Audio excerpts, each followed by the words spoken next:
To my daughter, I remember when you had inspirations, when your laughter lit up a room, and most of all, how you lived with no worries or fear of the world and what it had in store for you.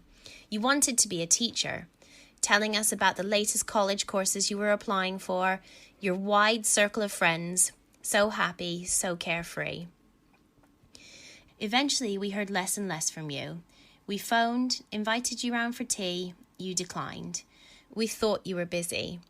We thought we were old and you had your life to lead. You told us less and less about your plans. We now know that bright, bubbly young woman was slipping away. The day you turned up, bursting through the door, a bin bag full of clothes in hand and out of breath, is one I just can't get out of my mind. I remember your words. I've had enough. I just ran. I told you to calm down, but with your adrenaline going, you were physically shaking. A panicked conversation took place. Are you okay? What's happened? Where are the kids? You'd made sure that they were safe. You showed me your bruises and the marks he had made. The scratches and handprints on your neck where he had gripped you. The bruises on your back and legs where he'd kicked you when you were on the floor. None on your face. I suppose he thought he was being smart.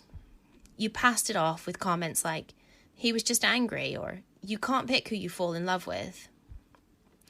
I told you to call the police. That's when I saw the fear in your face. You told me that I didn't know what he was like. You told me I didn't know what he was capable of. This was the start of lots of phone calls and lengthy conversations. After each outburst, he demanded sex. That's why you ran. I told you that was rape. And again you made excuses for him, saying, you didn't fight back. You didn't say no. You just lay there. I'm sorry, sweetheart, but you were raped. Then your phone started pinging with apologies and more excuses of how it would never happen again.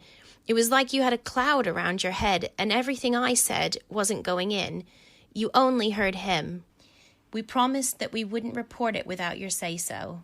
We needed your trust, and you said you would lie and never speak to us again. We needed that contact. We needed to know you were safe. The only thing that you allowed us to do was to take pictures of your bruises, just in case you ever wanted to report it in the future. Tears in my eye as you showed me one after the other. You were adamant that you would never report him as it was too dangerous, and that you would leave him of your own accord. I feared he would never let this happen. You stopped the night. I remember not sleeping with the thoughts running through my mind of what you had been through. I knew you hadn't told me the full story, and my imagination ran wild. I kept wondering if I had done the right thing by not reporting it that day.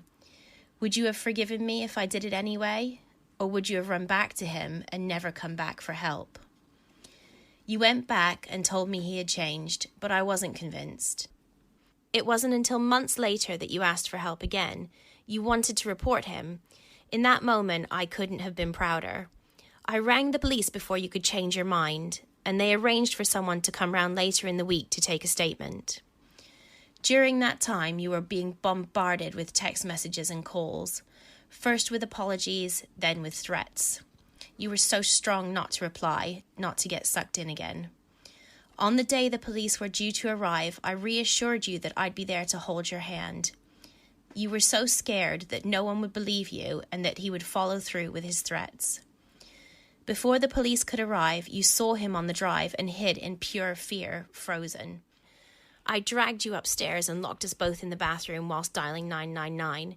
As he tried to break in, this overwhelming sense of protectiveness came over me.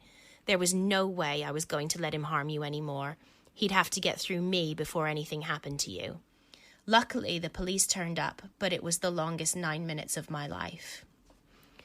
I remember how scared you were. Even now, he was on remand. I made a promise that I would be with you every step of the way. I was scared that you might give up and not see it through, but you did. You bravely gave evidence, and he was sentenced to 5.5 years in prison. I was so proud of the strength you showed throughout. The sentence was bittersweet. The damage had been done. You are not the same person anymore. You lost your home, your children, and your self-worth. You can get a new home. Your children are safe with me and Granddad, and you have to believe you are worthy as we see you. You now have to fight with the demons in your own head, something I wish I could fight for you. The little ones ask after you all the time, and we miss the young, bubbly woman you were destined to be, full of hopes and dreams. Please, darling girl, don't let the demons win. All my love, Mum.